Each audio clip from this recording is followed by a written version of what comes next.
여러분 안녕하십니까? 뉴스가 있는 저녁 변상욱입니다. 오늘 발표된 신규 확진자는 195명, 이 가운데 국내 지역 발생이 188명입니다. 17일 만에 신규 확진자가 200명 아래로 떨어졌습니다.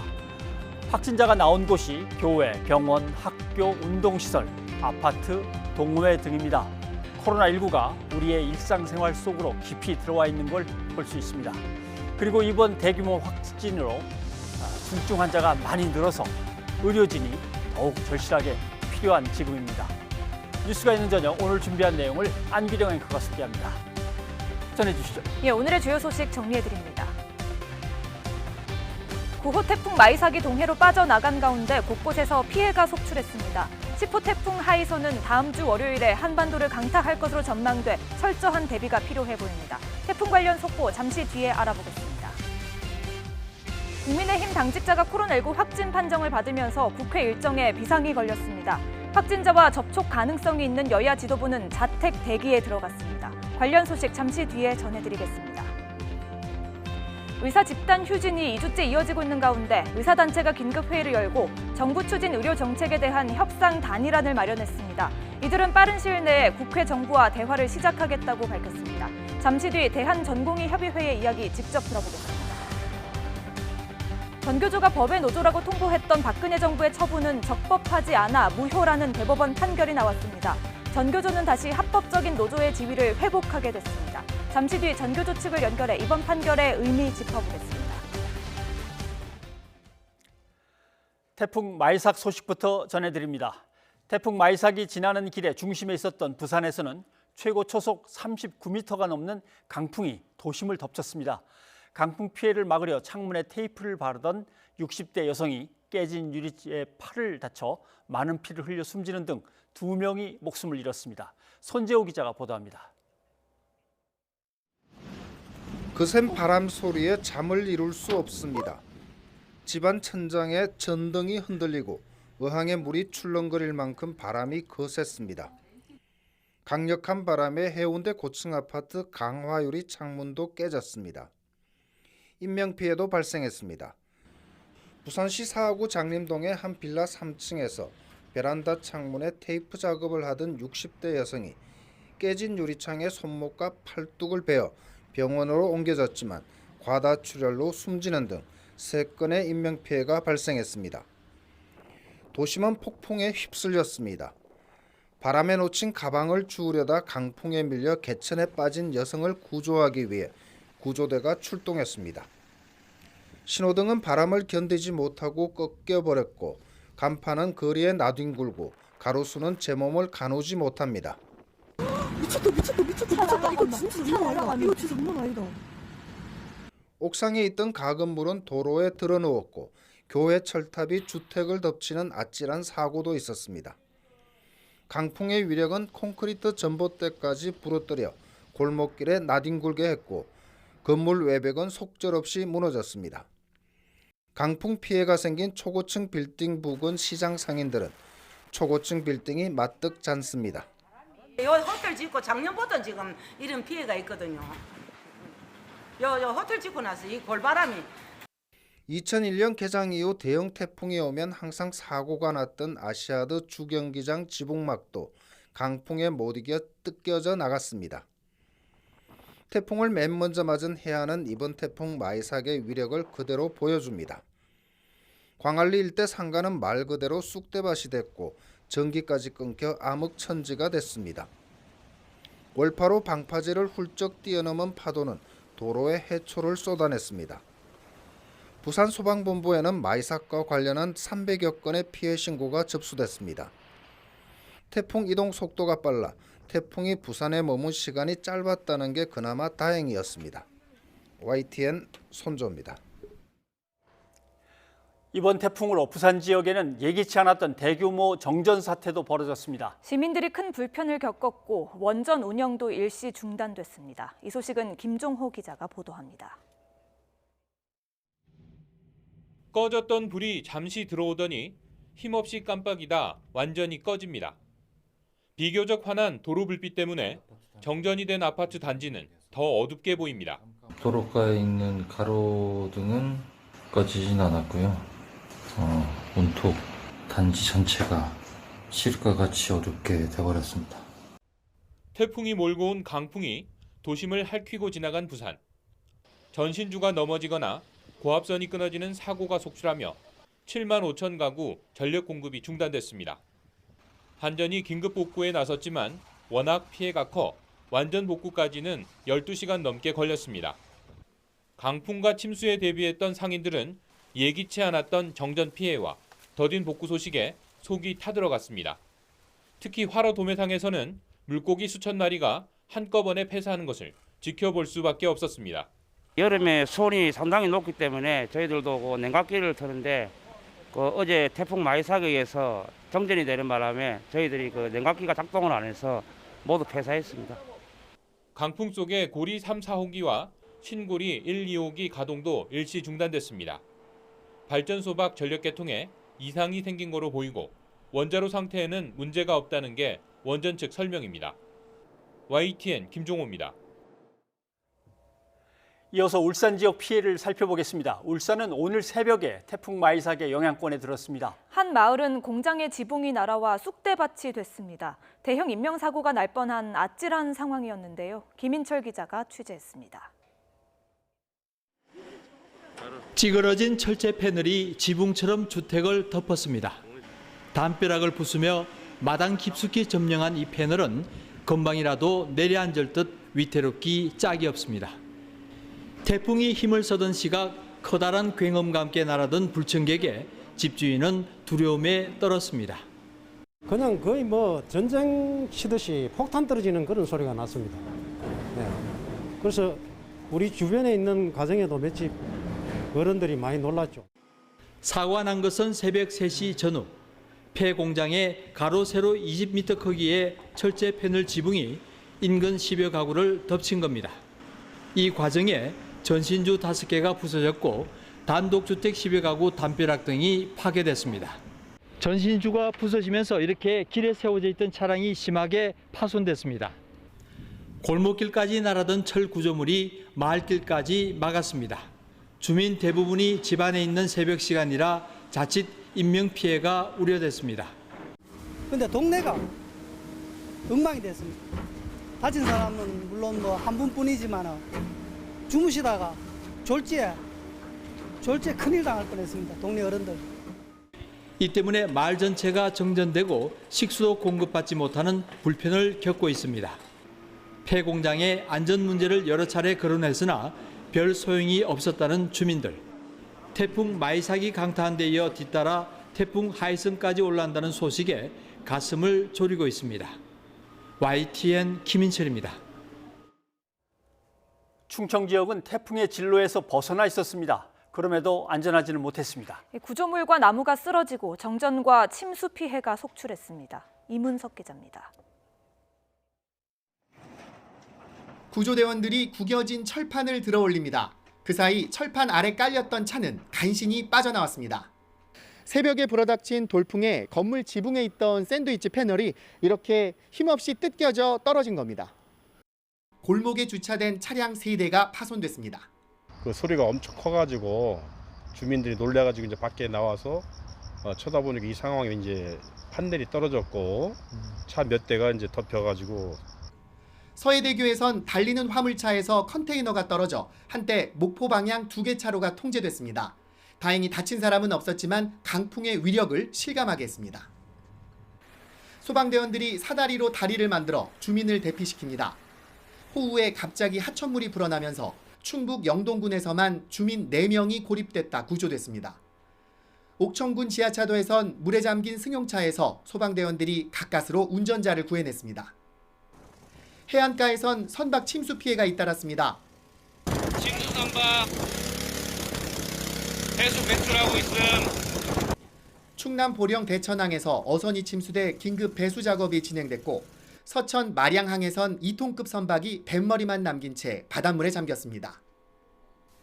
충북 청주에서 60대 남성이 바람에 넘어진 문에 다치는 등 인명피해도 접수됐습니다. 또 수많은 나무와 구조물이 쓰러졌고 정전과 침수 피해가 속출하는 등 태풍 마이삭은 진로 바깥에 있는 충청 지역에도 수백 건의 피해를 남겼습니다. YTN 이문석입니다. 태풍 마이삭의 마지막 길목이었던 강원도에서도 피해가 속출했습니다. 방파제를 넘은 파도에 어선 수십 척이 가라앉거나 뒤집혔고 폭우로 하천 다리가 끊어졌습니다. 송세혁 기자입니다. 거대한 파도가 방파제를 넘어 항구를 덮칩니다. 정박해놓은 어선들은 심하게 요동치고 일부 어선은 속절없이 물에 잠깁니다. 가라앉거나 뒤집히는 등 피해 어선은 20척이 넘습니다. 항구는 부서진 각종 어구까지 뒤엉켜 폐허처럼 변했습니다. 항구 옆 상가 일대도 밀려든 바닷물에 온통 물바다가 됐습니다. 물이 빠지자 아스팔트는 흉물스럽게 곳곳이 갈라지고 뜯겨나갔습니다. 1년 중 바닷물 높이가 가장 높다는 백중사리에 태풍까지 강타해 피해가 커진 겁니다. 무섭게 불어난 하천물에 다리 30m가량이 맥없이 무너졌습니다. 중학교 교문과 운동장도 태풍이 몰고 온 폭우로 물에 잠겼습니다. 1시간에 125mm의 물폭탄이 쏟아진 양양에서는 하천 범람이 우려돼 주민 대피령이 내려지기도 했습니다. 비가 쏟아지기 시작해서 한 30분 만에 이 도로가 거의 한 50cm 이상 잠긴 것 같아요. 태풍에 따른 토사 유출로 강원도 고성군과 인제군을 잇는 진부령 구간이 전면 통제되기도 했습니다. 강원도는 주택과 농경지 침수, 어선 파손 등 피해 70여 건이 발생한 것으로 잠정 집계했습니다. 하지만 조사가 본격화하면 피해 규모는 더 늘어날 것으로 보입니다. YTN 송세혁입니다.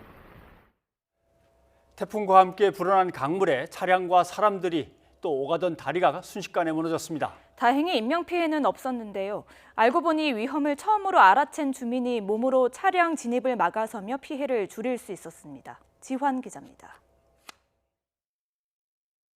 한창 출근 시간인 오전 7시 반, 우산을 든 남성 한 명이 다리를 가로막습니다. 반대편 차량까지 진입을 막으며 손짓으로 후진을 시킵니다. 자세히 보니 다리 중간 상판이 비스듬히 기운 상태. 남성의 지시에 차량이 서서히 후진하는 가운데 갑자기 다리가 폭삭 주저앉습니다. 다리를 막은 주민은 인근에 사는 박광진 씨. 교각 상판이 휘는 것을 처음 보고 군청이며 마을 이장이며 여기저기 연락하다 직접 다리 앞을 막았습니다. 내려가 보니까 더 많이 이렇게 내려앉았더라고. 그래서 차를 못 가게 막았죠. 그리고 우리 집사람이 119에다 막 신고하고 나는 곧 막고 이랬거든. 그래서 그걸로 아침에 출퇴근하는 사람이 상당히 많아요. 무너진 다리는 강원도 평창군 하진부리 시가지와 송정리를 연결하는 길이 150m 송정교. 평소 차량도 사람도 많이 다니는 곳으로 태풍과 집중호우에 평창 오대천이 불어났고 결국 버티지 못했습니다. 무너진 다리는 현재 출입이 전면 통제돼 응급복구를 기다리는 상태. 주민이 직접 나서 위험을 알리며 극적으로 인명피해를 막을 수 있었습니다. YTN 지환입니다. 태풍 마이삭으로 인한 피해 복구가 끝나기도 전에 또 다른 태풍이 한반도를 강타할 것으로 예상됩니다. 기상센터 연결해 태풍 전망 알아보겠습니다. 김수현 캐스터. 네, 기상센터입니다. 또 다른 태풍이 올라오고 있는데요. 언제 어디로 상륙하는 겁니까? 네, 10호 태풍 하이선은 현재 일본 남쪽 먼바다에서 강한 세력을 유지한 채 서북 서진하고 있습니다. 지금까지 상황으로 본다면 다음 주 월요일 낮에 경남 남해안에 상륙을 하겠고 내륙을 쭉 관통할 것으로 예상이 되고 있습니다. 태풍과 가장 가까워지는 시각은 서귀포가 다음 주 월요일 아침 7시가 되겠고 통영은 12시가 되겠습니다. 대전은 오후 5시, 서울은 저녁 8시에 최근접하면서 최대 고비를 맞겠습니다.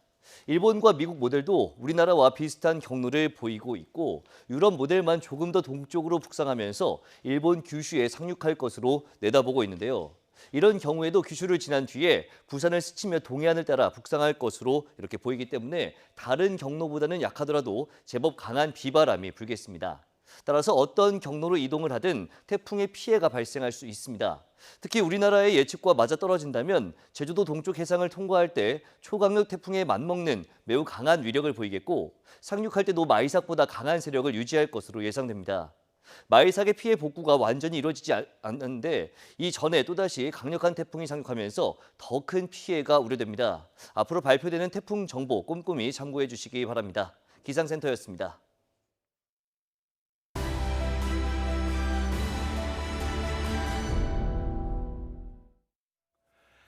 이어서 의료계 집단 휴진 관련 소식입니다. 전국 의사들의 총파업을 앞두고 정부 여당과의 협상에서 제시할 의사단체의 단일 협상안이 마련됐습니다. 조만간 국회, 정부와 협상에 나설 예정입니다. 김종혜 기자입니다. 대한의사협회와 전공의, 전임의, 의대생 등으로 구성된 젊은의사 비상대책위원회가 긴급 회의를 열었습니다. 9월 7일 날 이제 3차 전국의사 총파업을 앞두고 말 그대로 정부와 공식적인 이제 협상을 해야 되는데, 이번 투쟁의 전담 기구인 범투위에서 오늘 범투위 3차 회의에서 그 의협의 단일안을 확정할 것입니다. 만장일치로 단일 협상안을 확정했습니다. 젊은 의사 선생님들이 제시한 그 요구안을 저희 범투위에서 받았고, 그 내용을 반영해서 의료계에 단일안을 도출했고요. 전공의, 전임의 등이 집단 휴진 철회 조건으로 요구했던 4대 의료정책 원점 재논의와 이를 명문화하는 내용이 반영된 겁니다. 범투위는 가능한 한 빨리 국회, 정부와 대화를 시작하겠다고 밝혔습니다. 그러나 현재 진행 중인 전공의, 전임의 집단 휴진이나 7일로 예고된 3차 전국의사 총파업 계획은 아직 변화가 없다고 밝혔습니다. 최종 결과를 보겠다는 뜻입니다. 정부는 국회와 의료계의 합의를 최대한 존중하겠다는 입장을 다시 밝혔습니다. 의료계와 함께 합의를 하고 있는 사항들을 정부는 최대한 존중할 것이고, 합의가 된다 그러면 이를 이행하기 위한 최대한의 노력을 하게 될 것입니다. 국회의 중재 이후 의사단체가 협상안을 내기까지 걸린 시간은 이틀. 7일 의협의 무기한 총파업과 8일 의사 국시 실기시험 거부 사태가 빚어지지 않도록 국회와 범투위 협상은 더 속도를 낼 것으로 보입니다. YTN 김정희입니다. 네, 그러면 여기서 서연주 대한전공의협의회 부회장을 연결해서 관련된 얘기를 좀 자세히 들어보도록 하겠습니다. 부회장님 안녕하십니까? 네, 안녕하십니까? 네, 내부 단일 협의안 했는데 그러면은 대한의사협회 또 지금 속해 계신 전공의협의회 또 다른 단체도 어떤 단체들이 들어가 있는 겁니까? 시도의사회도 들어가 있고 개원이들 대표도 들어가 있고 의대 교수 그리고 전임의협의 대표, 의대생 대표도 다 포함되어 있습니다. 네. 그렇게 해서 전체적으로 이제 투쟁위원회가 이제 형성이 돼 있는데 단일안이 나왔다는 뜻이군요. 네, 맞습니다. 네, 어떤 내용이 담겼습니까? 그 세부 사항은 아직 그 최종이 나오기 전까지는 이야기하지 않기로 했고, 사실 그 단일안에 대해서 약간씩의 수정 보완 사항들을 반영해서 최종적으로 나온 안을 가지고 이제 협상에 들어갈 것으로 알고 있습니다. 네. 그냥 들려온 얘기를 잠깐 좀 질문을 드리면, 정부하고 협상할 거를 좀 따로 나누고 여당하고 협상할 걸 좀 따로 나눠서 트랙이 다르다고 얘기는 들었습니다만 맞습니까? 일단은 정책적인 부분하고 이게 법안 처리 과정에 대한 부분하고 이제 분리가 되어 있기 때문에 그렇게 나눠져 있는 것으로 알고 있습니다. 네, 알겠습니다. 오늘 협의 과정에 참여하셨을 텐데 분위기는 어땠습니까? 네, 분위기는 일단은 이러한 여러 가지 사태가 만들어지게 된 필수의료 붕괴나 공공의료 부실이나 이제 지역 간 의료 격차에 대해서 다들 이런 것들을 근본적으로 해결하는 방안을 고려해야 한다고 하는 의견에 이제 다들 동의를 하셨고, 그래서 이것에 대한 이제 발전적인 방향을 같이 논의할 수 있는 의미 있는 자리였습니다. 네. 어느 부분이 중점적으로 가장 논의가 됐는지도 좀 궁금하고요. 혹시 이견들이 있어서 토론이 벌어지거나 했는지도 궁금하고요. 사실 내부적으로 오늘의 결과에서는 큰 이견이 보이진 않았고 아주 세부적인 사항들에 대해서 각자 이제 생각을 조율하는 그런 시간이었습니다. 네. 그다음에 또 궁금한 거 하나는 역시 코로나19 상황이 엄중하기 때문에 집단 휴진이나 단체 행동에 들어가신 분들이 언제나 의료계로 현장으로 복귀하는 그게 제일 이제 걱정스러운 부분인데 그런 얘기도 좀 있었습니까? 네, 물론입니다. 일단은 지금 수도권의 또 큰 병원에서는 코로나 확진 환자들이 나오고 있고, 그래서 이 부분에 대해서 저희가 최대한 협조를 하고, 그리고 가능한 한 빨리 협상을 마무리하고 의료 현장을 복귀할 수 있도록 최선을 다하겠다는 입장이고요.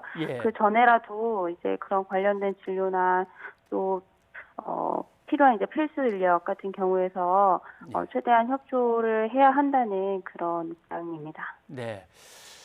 그동안 이제 여당 같은 경우는 어느 정도 논의를 충분히 해보자는 의견을 많이 이제 내비쳤기 때문에 그쪽은 조금 걱정이 덜한데 정부와 협의가 잘 될까 이게 지금 걱정입니다. 정부하고 협의 일정은 어떻게 됩니까? 아직 정확하게 잡힌 일정은 저희도 전달받지 못했고 저희도 그 점이 가장 걱정되는 부분인데 지금까지의 여러 협상 과정에서 여러 가지 신뢰나 이런 문제들이 있었던 만큼 이번에 좀 잘 진행되기를 바라는 생각이 있습니다. 네, 알겠습니다. 그동안 좀 핵심 사항을 좀 벗어난 약간 감정적인 얘기들이 많이 오갔기 때문에 신뢰가 서로 간에 좀 무너진 상태이기 때문에 어떻습니까? 네네. 정부가 합의하신 그 도출해내신 합의안을 잘 응해줄 것 같습니까? 글쎄, 그건 저희도 정확하게 이제 판단할 수는 없지만, 그래도 최대한 이제 정부의 상황을 저희가 고려하고, 저희도 많이 양보를 하는 방면에서 이제 합의안을 만들고자 했고, 그리고 저희 사실 그런 이제 지금까지 무너진 신뢰 관계 때문에 감정적으로 다친 그 어린 전공의들과 학생들이 다친 부분을 정부가 잘 헤아려 주시기를 부탁드리는 바입니다. 네, 알겠습니다. 아무튼 저희는 이것이 빨리 결말을 지어서 모두들 의료 현장으로 와서 예전처럼 만날 수 있었으면 좋겠습니다. 대한전공의협의회 서현주 부회장이었습니다. 부회장님 고맙습니다. 네, 감사합니다. 네, 다음 소식입니다. 서울 송파구에 있는 아산병원에서 환자와 보호자 등 코로나19 확진자가 6명 나왔습니다. 의료진이 격리돼 업무에 공백이 생기자 아산병원의 전공의 500여 명 가운데 일부가 업무에 복귀했는데요. 3명에 불과했습니다. 정현우 기자입니다. 서울 아산병원 환자들이 코로나19 검사를 받으러 길게 줄을 섰습니다. 병원에서 확진자가 나왔기 때문입니다. 암 환자 가운데 첫 확진자가 나온 뒤 같은 병동에 입원 중인 환자 2명과 보호자 3명이 추가 양성 판정을 받았습니다. 병원 측은 확진자가 나온 7층 암 환자 병동과 같은 의료진이 담당했던 8층에 있는 환자들까지 모두 격리 조치했습니다. 7층과 바로 위층 입원 환자, 그리고 이들을 돌본 의료진 등 200여 명이 곧바로 검사를 받았습니다. 6명 외엔 모두 음성이었지만 병원 측은 잠복기 등을 고려해 재검사를 진행할 계획입니다.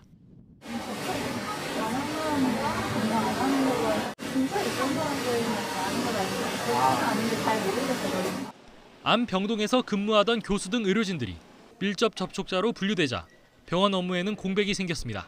격리된 암 환자를 돌보던 의료진도 확진 우려로 격리된 겁니다. 세부 전공이라고 해가지고 나눠져 있을 거 아닙니까? 이게 지금 뭐가 일손이 딸리냐 하면은 이 사람들을 어떻게 할 것이냐 하는 거에 대해서 케어하고 치료하고 하는 부분이 일손이 딸리니까. 이에 아산병원 전공의 500여 명 가운데 하루에 3명씩 돌아가며 업무에 복귀하기로 했습니다.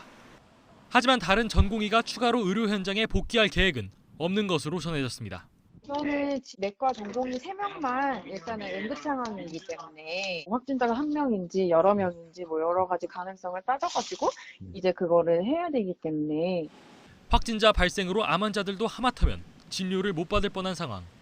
감염 확산 와중에 집단 휴진을 바라보는 환자들의 근심은 갈수록 커지고 있습니다. YTN 정현우입니다. 충남 청양에 있는 김치 공장에서 직원과 가족 등 20명이 한꺼번에 코로나19 확진 판정을 받았습니다. 청양뿐 아니라 인근 시군에서 출퇴근하는 직원들이 많아서 감염 확산 우려가 큰 상황입니다. 또 충청남도는 공장에서 최근 생산한 김치를 모두 폐기하기로 하고 감염 경로 파악에 나섰습니다. 이상곤 기자입니다. 충남 청양에서 첫 집단 감염이 발생한 김치 공장입니다. 이 공장에서 처음 코로나19 확진 판정을 받은 직원은 네팔 국적의 20대 여성으로 농공단지 기숙사에서 생활하고 있었습니다. 이후 동료 직원 등 접촉자 130여 명을 검사한 결과 확진자가 무더기로 나왔습니다. 확진된 직원들은 기숙사에서 생활하거나 청양을 비롯해 보령, 홍성 등 인접 시군에서 출퇴근을 해왔습니다. 특히 보령에서는 확진자 직원의 남편도 감염된 것으로 확인됐습니다. 집단 감염이 확인된 공장은 소독을 마친 뒤 폐쇄됐으며 충남도는 즉각 대응팀 10명을 투입해 심층 역학조사에 나섰습니다.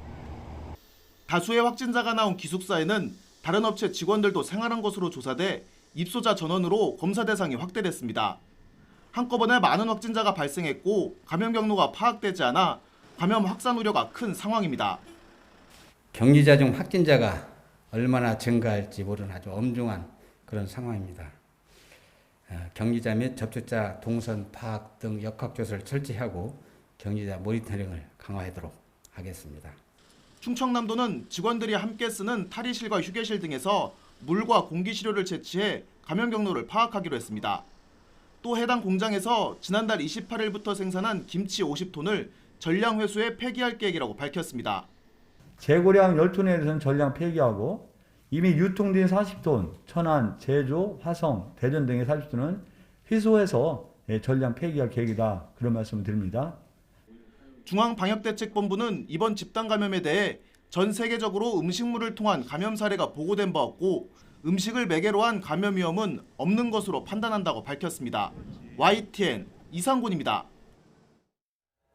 네, 이런 가운데 온라인을 중심으로 다음 달 개천절에 또 광화문 집회를 연다는 글과 포스터가 퍼지면서 논란이 일고 있습니다. 취재기자와 자세한 얘기를 나눠보겠습니다. 이하나 기자. 네. 광화문 집회 이런 말만 들어도 좀 깜짝깜짝 놀라게 되는데 개천절 집회 상당히 우려스럽습니다. 네, 이 내용은요. 어제 낮 12시 30분쯤에 국내 한 온라인 커뮤니티에 올라온 글과 포스터입니다. 내용 보면서 좀 설명드리면요. 포스터 중앙에 이 붉은 글씨로 자유우파 집결이라는 글자가 있고요. 문재인 정권 퇴진, 또 10월 3일 오후 2시라는 글자가 적혀 있습니다. 또 연단 없는 여행용 캐리어 앰프라는 준비물도 있고요. 휴대전화 전원을 끄라는 지시도 눈에 띕니다. 이와 관련해 해당 포스터를 올린 게시자는요. 또 국가전복을 노리네라는 글을 남기면서 비판을 하기도 했습니다. 예, 온라인 커뮤니티에 올라온 내용인데요. 출처는 밝혀졌습니까? 그리고 좀 가능성이 있는 얘기입니까? 일단 주최자에 대한 정보나 아니면은 집회 장소가 적혀 있지는 않고요. 또 아직 출처도 밝혀지지 않은 상황입니다. 일부에서는 사랑제일교회 정광훈 목사가 주최하는 집회가 아니냐 이런 의혹이 제기가 됐는데요. 지난달 한 지역 신문의 보도 내용을 보면 범국민투쟁본부가 보수 인사들에게 개천절 광화문 집회 참가자를 신청받는다는 문자를 보냈다는 보도를 한 적도 있습니다. 범국민투쟁본부는 정광훈 목사가 총괄 대표를 맡고 있는 곳인데요. 공교롭게도 오는 10월 3일 개천절은 범국민투쟁본부를 발족한 지 또 그리고 첫 집회를 연 지 1년이 되는 날이기도 합니다. 예. 하지만 이 사랑제일교회 법률대리인 강영재 변호사는요. 개천절 집회는 논의된 적도 없다. 또 정광훈 목사도 언급한 적이 없다고 선을 그었습니다. 네, 지금 얘기한 대로 열리지 않는다면 정말 다행입니다만 열린다면 방역에 또 구멍이 뚫릴 수도 있어서 큰 걱정입니다. 그렇습니다. 그래서 이 원희룡 제주지사가요 오늘 YTN과의 라디오 인터뷰에서 당연히 집회 금지 조치를 해야 한다는 뜻을 명확히 밝혔습니다. 원 지사는 이어서 이제 국민의 안전과 타인에 대한 배려가 민주시민 기본이라며 8.15 광복절 집회가 반복돼서 안 된다고 목소리를 높였는데요. 들어보시죠. 기본을 어기고 코로나 바이러스로 국민의 안전을 위협하는 사람들이 무슨 사랑을 얘기하고 무슨 나라를 이야기합니까? 네. 그래서 그것은 앞뒤가 맞지 않는 거고요. 정말 나라를 걱정하고 그런 마음이 있다면 이 방역에는 모범을 보이지는 못할 망정 이걸 회방을 나서는 안 되겠죠. 강력히 금지해야 된다고 봅니다. 네, 서울시도 만에 하나 열리게 될지도 모를 이 상황에 대해서 대비를 하고 있는데요. 현재 10명 이상 인원이 모이는 이 집회는 이달 13일까지 금지가 되어 있습니다.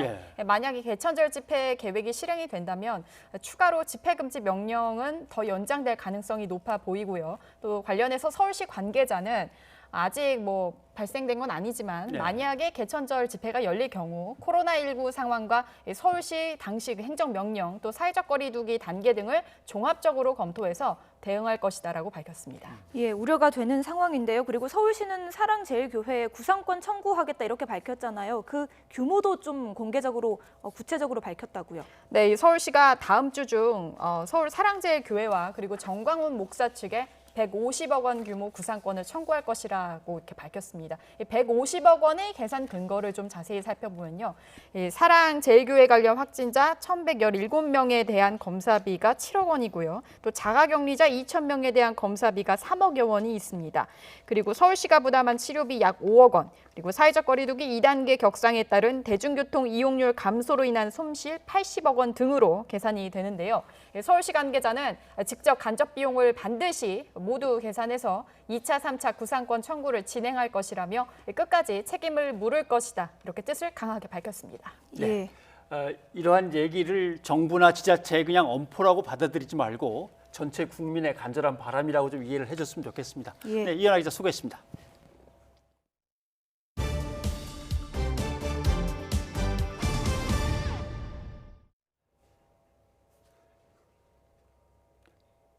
전국 교직원 노동조합 전교조가 7년 만에 법의 노조의 굴레를 벗고 합법화의 길이 열렸습니다. 대법원은 법의 노조 통보의 근거가 된 시행령에 법률적인 근거가 없어 헌법에 위배되므로 당시 정부의 처분은 무효라고 판단했습니다. 조성호 기자입니다.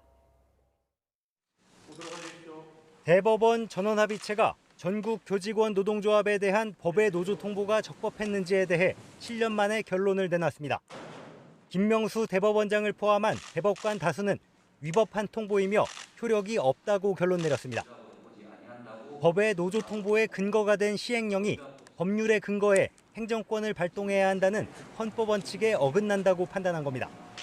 이 사건 시행령 조항은 법률이 정하고 있지 아니한 사항에 관하여 법률의 구체적이고 명시적인 위임이 없음에도 헌법이 보장하는 노동 3권에 대한 본질적인 제한을 규정한 것으로서 법률 유보의 원칙에 반하여 무효입니다. 특히 이런 제도는 과거에 노동자의 단결권과 노조의 자주성을 침해한다는 이유로 폐지된 해산명령 제도와 실질적으로 다를 바 없다고도 지적했습니다. 그러면서 2심이 법의 노조 통보 관련 법리를 오해한 잘못이 있다며 재판을 다시 하라고 판결했습니다.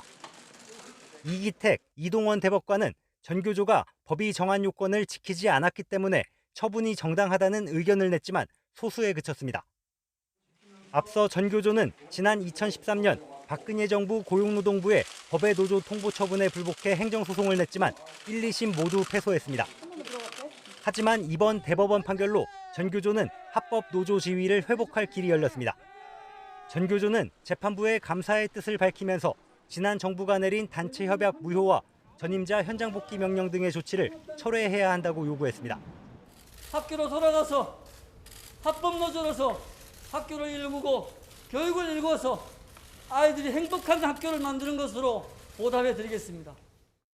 반면 한국교원단체 총연합회는 1, 2심과 다른 결론이 나온 데 대해 정치적 상황에 따라 판결이 달라지는 건 아닌지 우려스럽다고 비판했습니다. 교육부는 대법원 판결에 따라 노동부와 협의한 뒤 노조 전임자와 직권 면직자 복직 등 후속 조치를 추진하겠다고 밝혔습니다. 다만 대법원은 법의 노조 통보의 효력을 당장 정지해달라는 전교조의 신청은 받아들이지 않았습니다. 따라서 파기환송심 판결이 나올 때까지는 법의 노조 지위가 유지됩니다. YTN 조성호입니다. 네, 조성호 기자의 보도를 봤습니다만 잠시 뒤에 권정호 전교조 위원장을 직접 연결해서 오늘 대법원 판결과 관련된 입장을 들어보도록 하겠습니다. 다음 정치권 소식입니다. 청와대와 정부, 여당 그리고 금융권이 한자리에 모여서 한국판 뉴딜을 실행하기 위한 첫 전략회의를 가졌습니다. 회의를 주재한 문재인 대통령은 한국판 뉴딜로 우리 경제의 미래를 열어야 한다면서 이 과정에는 국민의 참여 그리고 금융권의 뒷받침이 절실하다고 강조했습니다. 나연수 기자입니다. 한국판 뉴딜 구상이 나온 지 넉 달여. 문재인 대통령과 정부 여당, 금융권 대표들이 한자리에 모였습니다. 10대 금융지주 회사와 5개 정책 금융기관, 민간 금융회사 대표들이 모두 청와대로 온 겁니다. 한국판 뉴딜의 구체적인 자금 공급 방안을 논의하는 자리. 문재인 대통령은 뉴딜 펀드와 뉴딜 금융으로 대한민국 경제의 미래를 열어야 한다며 재원 마련의 3가지 유형을 소개했습니다. 국민과 함께 재정, 정책금융, 민간금융 3대 축으로 한국판 뉴딜의 성공을 이끌고자 합니다. 특히 국민이 참여하는 20조 원 규모의 정책형 뉴딜 펀드를 만들어 한국판 뉴딜 사업의 사회 기반 시설에 집중 투자한다는 계획입니다. 손실 위험 분산과 세제 혜택으로 더욱 안정적인 수익을 기대할 수 있다며 직접 국민 참여를 독려했습니다. 개인의 수익 창출은 물론 국민들께서 직접 대한민국의 미래와 사회적 가치에 투자하는 기회가 될 것입니다. 시중의 유동자금을 부동산과 같은 비생산적 부문에서 생산적인 부문으로 끌어오는 의미도 있다며 금융권의 협조를 거듭 당부했습니다. 사회적 거리두기 조치에 따라 온라인으로 회의에 참석한 각 기관도 구체적인 금융 지원 추진 계획을 내놨습니다. 한국판 뉴딜 관련 종목으로 구성된 K-뉴딜 지수를 개발하고 이 지수와 연계한 투자 상품을 만들어 자금을 공급할 계획입니다. K-뉴딜 지수를 발표한다면 K-뉴딜 지수 수익률과 연동되는 ETF 상장이 가능하고요. 대통령님께서도 펀드 가입자가 되어주신다면 무한한 영광이겠습니다. 문 대통령은 규제 혁신이야말로 또 하나의 성공 조건이라며 한국판 뉴딜 관련 프로젝트나 기업 활동을 제약하는 규제는 과감히 혁파하겠다고 강조했습니다. 첫 전략회의에 금융권 인사들을 모두 불렀다는 건 결국 한국판 뉴딜의 성패가 시중 유동자금을 얼마나 끌어오느냐에 달려 있다는 걸 의미합니다.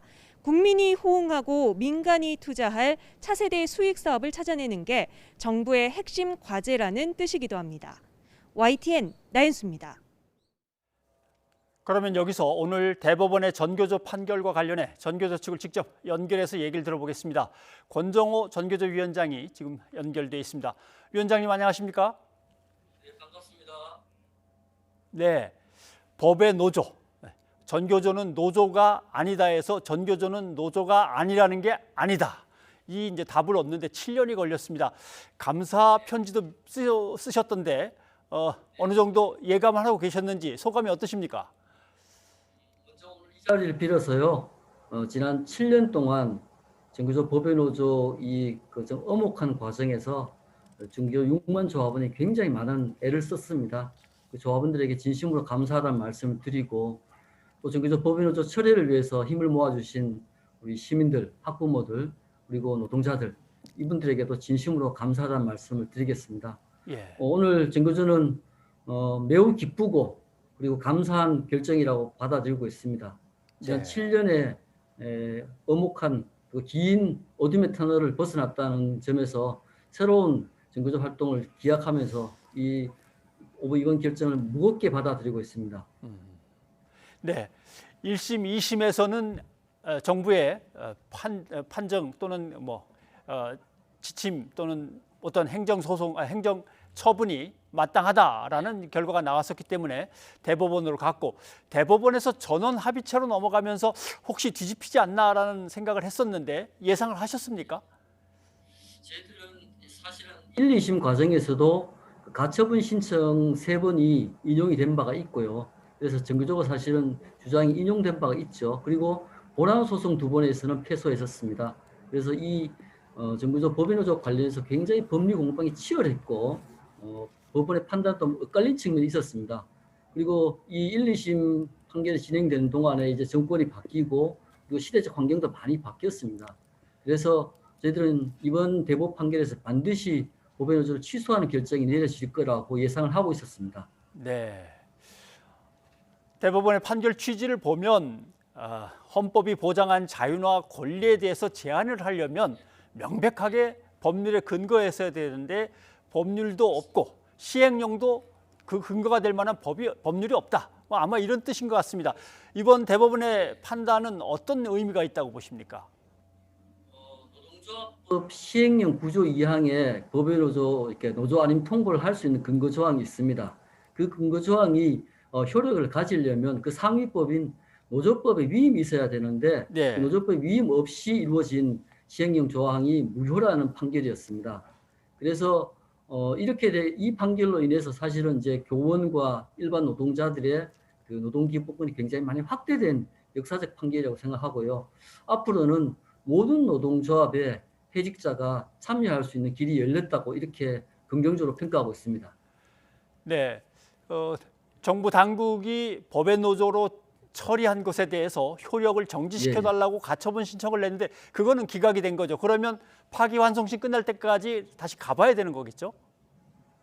사실은 이제 저희들이 본안 소송과 함께 그 가처분 신청을 동시에 제출했었는데 예. 본안 판결이 오늘 났기 때문에 가처분 신청을 더 이상 심리할 필요가 없다는 것 때문에 기각된 것이고요. 예. 형식적으로는 이제 고등법원으로 되돌려졌는데 이 되돌려진 것 그 고등법원에 다시 확정 판결을 해야 되겠지만 이미 이제 고용노동부와 교육부가 후속 조치로 빠르게 이제 정규조 법적 지위를 회복하겠다는 입장을 발표했습니다. 그래서 조만간 정규조가 법적인 지위로 다시 회복해서 정상적인 노동조합 활동을 할 수 있는 기회가 열릴 거라고 기대하고 있습니다. 네. 문제가 됐던 것은 근로자가 예. 아닌 해직자를 왜 노조원으로 받아들여 놓고 있느냐라고 하는 게 이제 문제가 예. 됐습니다. 그렇다면은 이제 실업자라든가 또는 해직 교원이라든가 이 부분에 대해서는 뭔가 다시 조치가 있거나 정리가 좀 돼야 될 것 같은데 이건 어떻게 될까요? 이미 거기와 관련돼서는 이제 교원노조법 제2조의 그 노동조합의 가입 대상으로 퇴직 교원까지 가입이 가능할 수 있도록 개정안이 이미 국회에 상정이 되어 있습니다. 그래서 국회에 상정되어 있는 이 법이 개정이 되면 그와 같은 길이 이제 법적으로 이제 완비될 거라고 이렇게 보고 있고요. 지난 2013년에 정규조 법외노조가 됐던 그 당시에 가장 큰 문제가 뭐였냐면 그 9명의 해직교사가 정규조 활동의 과정에서 발생한 해직교사라는 겁니다. 쉽게 말하면 정규조 활동을 가장 열심히 앞장서서 하다가 해직된 사람들인데 그 사람들을 정규조에서 배제하라는 그 요구 자체가 사실은 굉장히 상식적이지 않은 판단이었던 것이죠. 그 비상식을 상식적으로 다 되돌린 게 이번 판결이라고 저희들은 생각하고 있습니다. 네, 알겠습니다. 7년 동안 끌어왔던 이 문제가 일단 빨리 마무리가 되고 그동안 전교조가 늘 추진해오던 좀 더 인간적인 교육, 참된 교육이 학교 현장에서 잘 되길 저희도 바라겠습니다. 권정호 위원장님 고맙습니다. 네, 고맙습니다.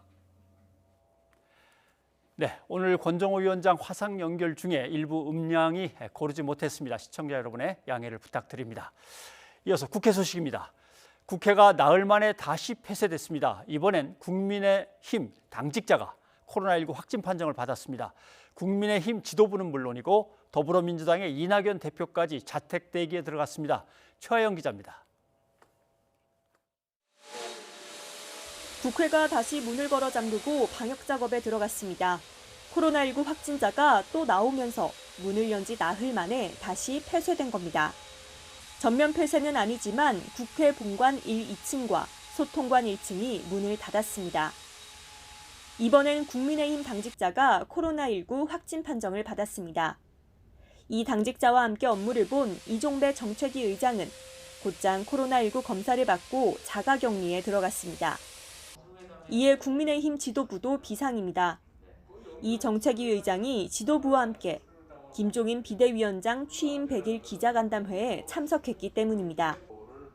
이에 따라 김 비대위원장은 물론 주호영 원내대표는 재택근무로 전환했습니다. 여기에 지난 1일 상견례에서 이 정책위 의장과 주먹 인사를 나눴던 민주당 이낙연 대표도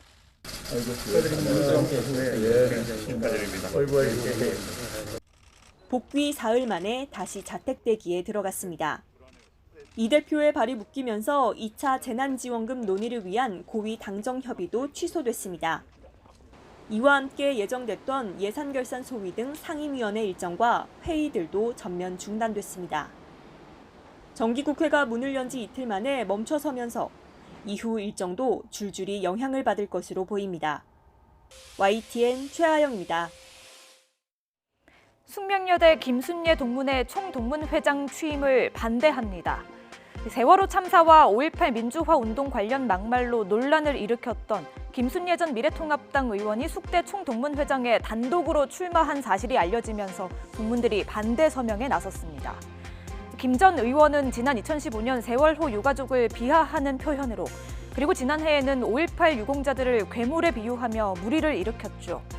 숙대 동문들은 사회적으로 큰 물의를 빚은 사람이 동문회장이 되는 것을 용납할 수 없다며 김 전 의원의 사회적인 위상을 유지하는 데에 숙대가 이용돼서는 안 된다고 강조했습니다. 또 총동문회 사이트 어디에도 동문회장 후보나 선출의 과정을 알리는 내용이 없다면서 밀실 선출 의혹도 제기했는데요. 김 전 의원의 동문회장 취임에 반대하는 서명은 오늘 오전 10시 기준으로 1,700명을 넘었습니다. 또 다른 전직 의원의 행보도 구설에 올랐습니다. 추혜선 전 정의당 의원이 의원 당시 자신의 피감기관이었던 LG U+의 비상임 자문을 맡기로 하며 논란인데요. 추 전 의원은 정의당의 외연을 넓히고 LG 내의 노동 문제에도 관심을 쏟겠다고 밝혔지만 당 내에서 쓴소리가 나오고 있습니다. 먼저 박창진 정의당 갑질근절특별위원장은 추 전 의원은 이해충돌 방지 방침을 어겼다면서 낙선 6개월도 안 돼 피감기관으로 가는 것이 부적절하다고 비판했습니다. 권영국 정의당 노동본부장 역시 정의당은 노동자들을 위하는 정당을 표방하는 만큼 재벌의 등에 업히지 말아야 했다고 꼬집었는데요.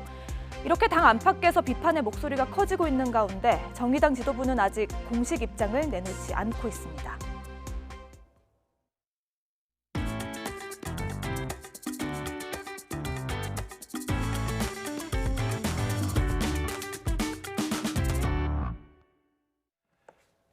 조국 전 법무부 장관과 부인인 정경심 동양대 교수가 오늘 법정에 나란히 섰습니다.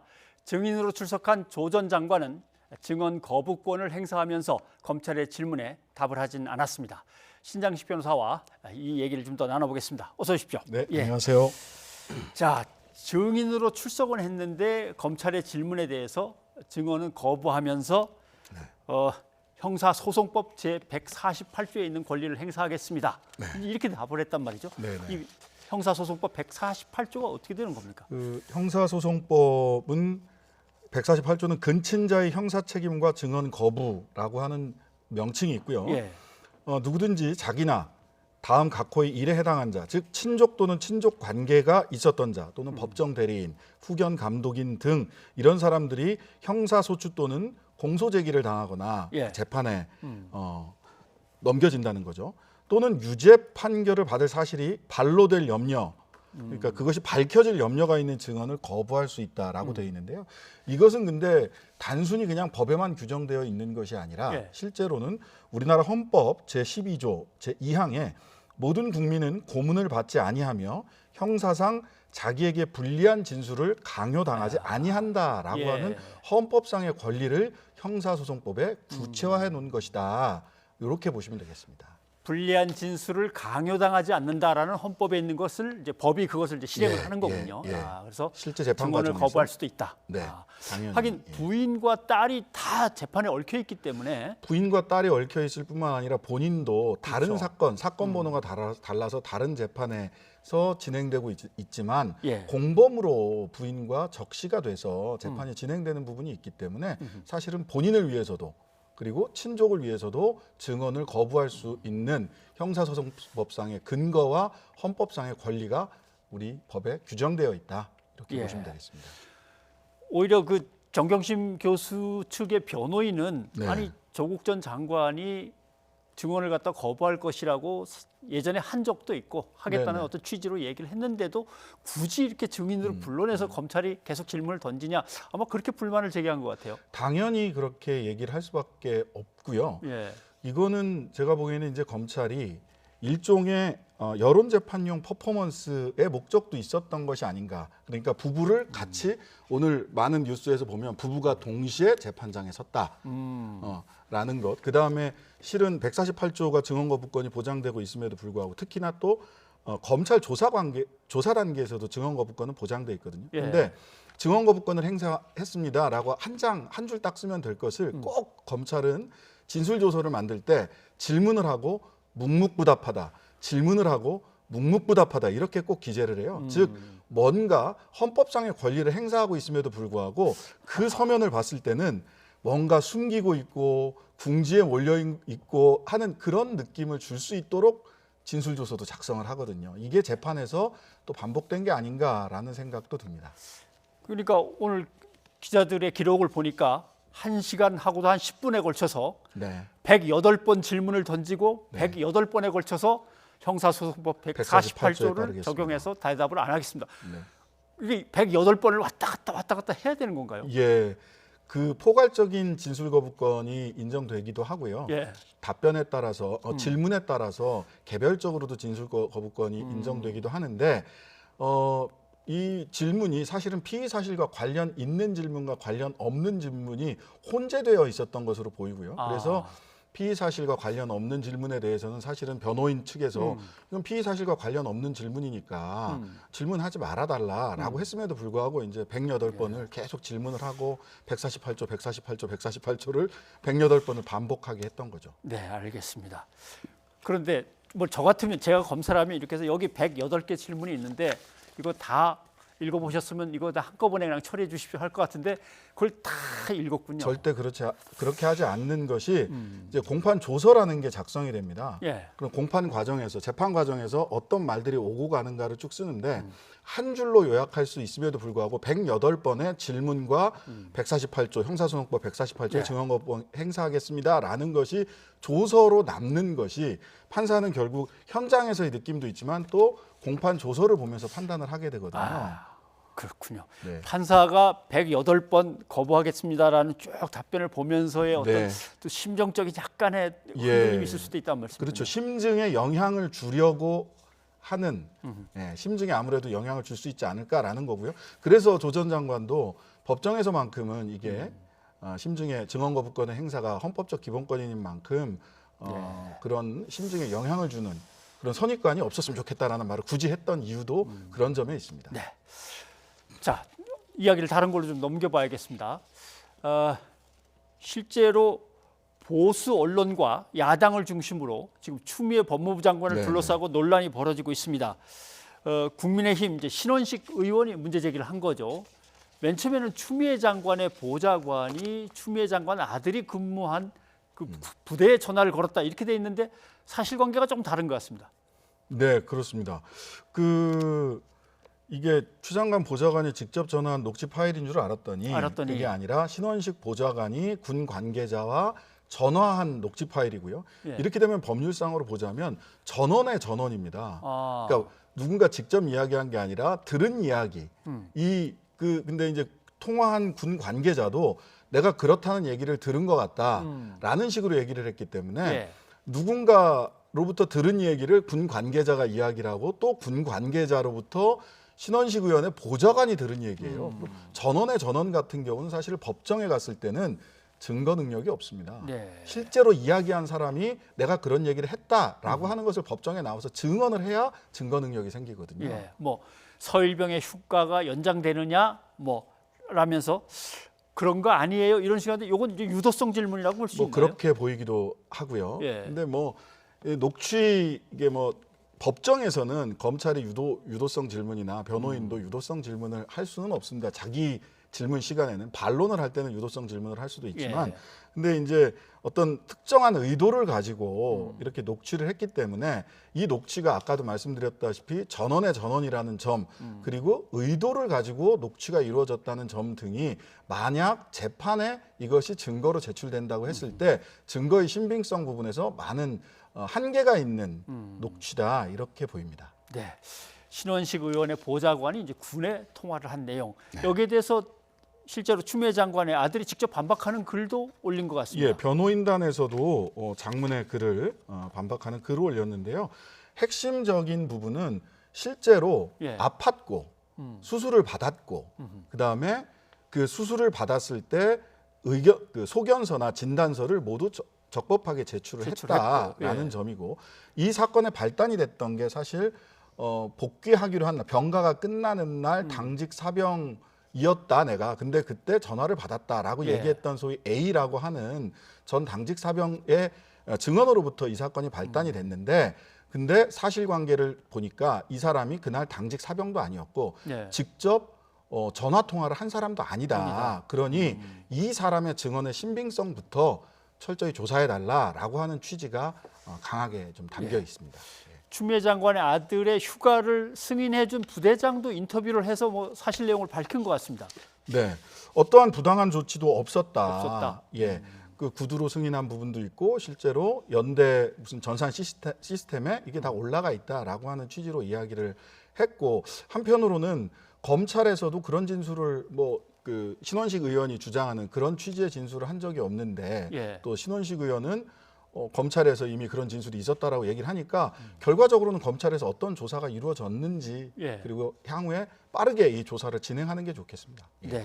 아무튼 지금은 진실공방으로 자꾸 비화되면서 이 엉뚱한 쪽으로 얘기들이 자꾸 번져나가니까 조금 혼란스럽긴 합니다. 네, 그렇습니다. 신 변호사님 오늘 고맙습니다. 네, 감사합니다. 10호 태풍 소식입니다. 9호 태풍 마이삭은 최고 1000mm가 넘는 폭우와 초속 50m에 이르는 폭풍을 기록했습니다. 8호 태풍 바비보다 피해가 컸습니다. 그런데 다음 주 더 강력한 태풍 하이선이 한반도를 휩쓸 것으로 보여 피해가 우려됩니다. 정혜윤 기자입니다. 강한 폭풍우를 안고 북상한 9호 태풍 마이삭.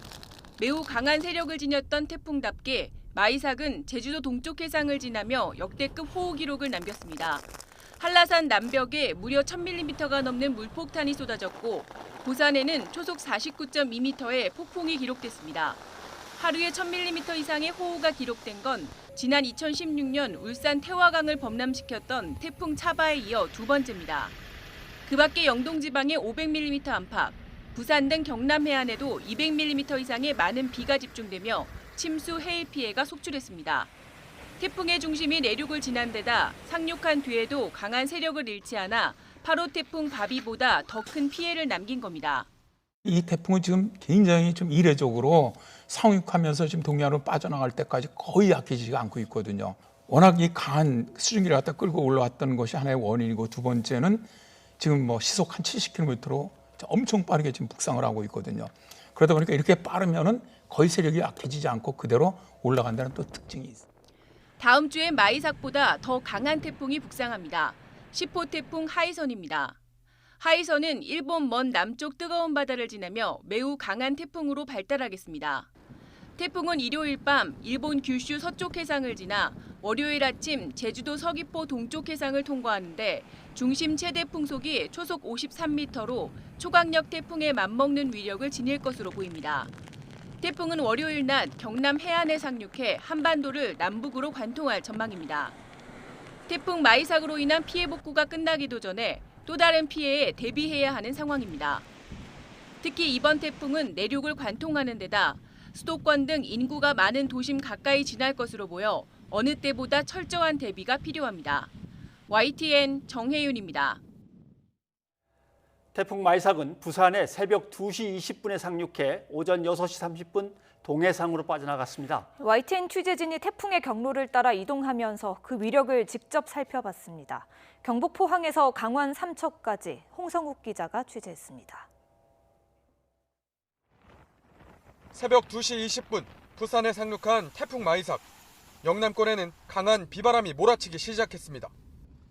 지금 시간이 새벽 4시 반을 지나고 있습니다. 제가 지금 있는 이곳 경북 포항 지역도 태풍의 직접적인 영향권에 들고 있는데요. 이 비바람이 얼마나 강한지 이렇게 공사장 철제 가림막이 완전히 쓰러졌습니다. 이 모습만 봐도 이 강풍의 위력이 얼마나 강한지 짐작할 수 있을 정도입니다. 포항을 지나 태풍은 빠르게 북상했습니다. 태풍을 따라 1시간 반 만에 도착한 곳은 경북 울진 구산항.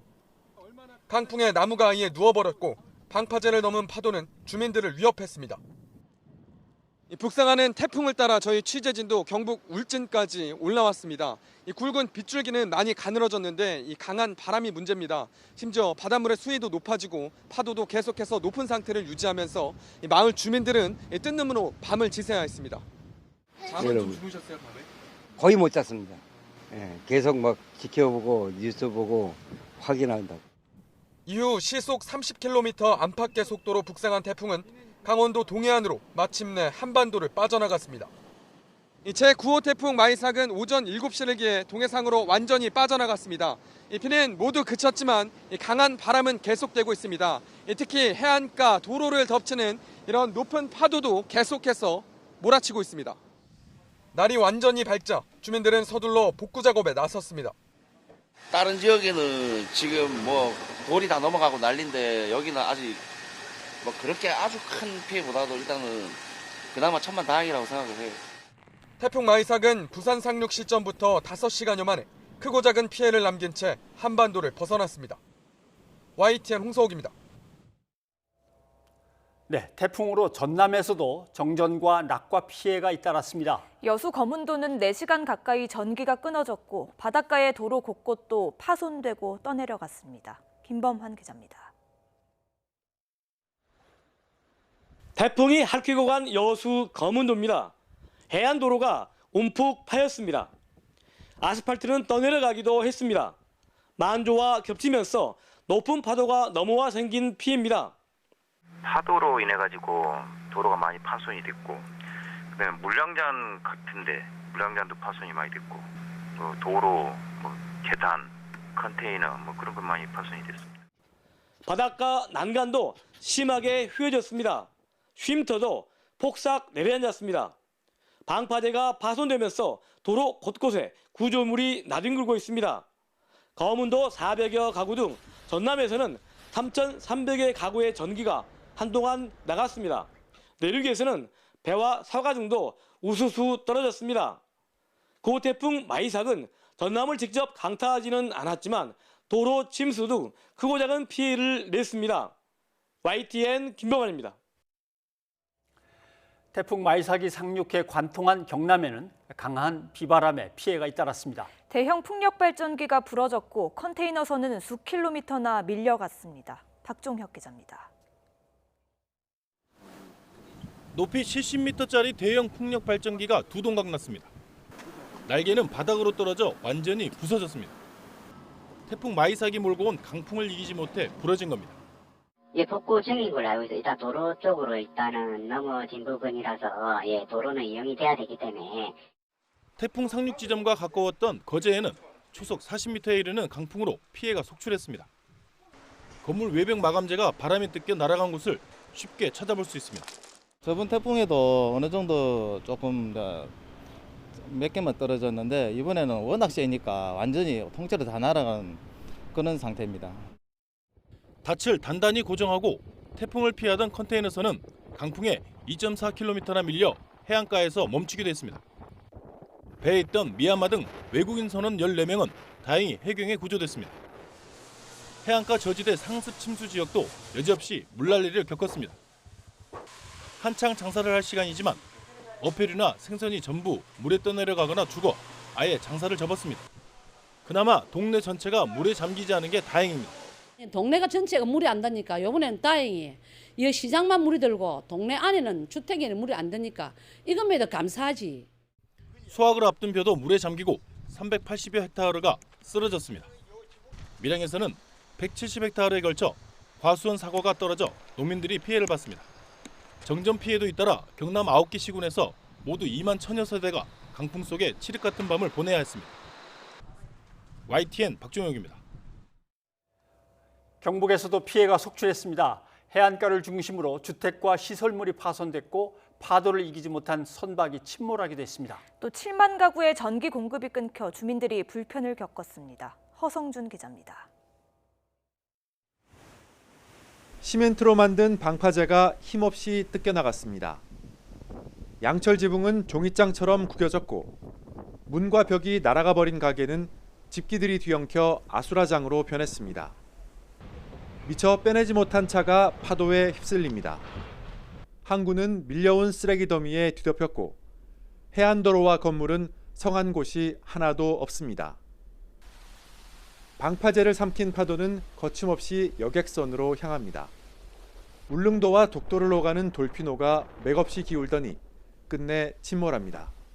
세기는 세다고 소리를 많이 들었는데 1일까지는 셀 줄 몰랐고 10년 전에 베이비 파도보다도 몰당할 때 새고 있습니다. 경북을 휩쓸고 지나간 태풍의 영향으로 곳곳에 생채기가 났습니다. 해안가를 중심으로 주택과 시설물이 물에 잠기거나 부서졌고 선박 13척이 파손되거나 침몰했습니다. 특히 강풍으로 경북 지역 10개 시군 7만 500가구에 정전 피해가 발생했습니다. 이제 이 건물들이 저쪽에 건물들 지붕이 뜯겨지면서 전신줄을 쳐가지고 전신주가 폭발이 되고 막 이러면서 전기가 그때부터 나가기 시작했거든요. 그럼 그 이후부터 지금은 이제 전화도 안 되고 전기도 이제 다 끊기고. 농작물 피해도 컸습니다. 포항과 청송, 안동, 상주 등지에 있는 과수밭 1,100여 헥타르에서 낙과 피해가 났습니다. 또 논 640헥타르의 벼가 쓰러졌고 과수밭 10헥타르도 물에 잠겼습니다. 피해 주민과 지자체들은 또 다른 태풍이 다가오고 있는 만큼 응급 복구 작업에 안간힘을 쏟고 있습니다.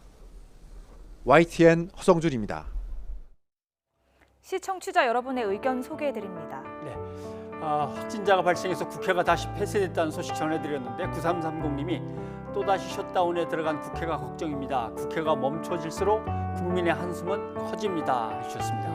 예, 그리고 의사단체가 휴진에 들어갔고 오늘 협상안 마련했다는 소식 전해드렸는데요. 2071님, 의료계 투쟁도 좋으나 지금은 비상시국입니다. 업무에 복귀해 차분히 협상하는 모습을 바랍니다. 하셨습니다. 네. 그 다음 태풍 하이선이 올라오고 있다는 소식 전해드렸죠. 2813님. 태풍 마이삭은 지나갔지만 하이선 소식에 걱정됩니다. 철저한 대비 잊지 않아야겠습니다. 해주셨고요. 예, 5227님, 학교도 1시간 늦게 등교했는데 또 큰 태풍이 온다고 하니 걱정입니다. 하셨습니다. 네. 예, 이렇게 의견 주셨던 것처럼 태풍이 지나가자마자 또 태풍이 온다고 해서 걱정입니다. 여기에 코로나19 사태까지 겹쳐 그 어느 때보다 어려운 시기가 아닐까 싶습니다. 그렇죠. 예. 힘든 시간을 보내는 가족과 이웃에게 내가 먼저 위로와 힘이 되어주는 그런 따뜻한 마음이 필요하기도 한 것 같습니다. 예, 오늘은 허각의 모노드라마 들려드리고 마치겠습니다. 네, 저희는 내일 다시 찾아뵙겠습니다. 고맙습니다. 어쩌면 모두 끝났겠지만 어쩌면 돌이킬 순 없겠지만 말도 안 돼. 자신 없단 말은 하지만 어떡해. 그리워 더 그리워 미칠 듯이 난 그리워 너의 길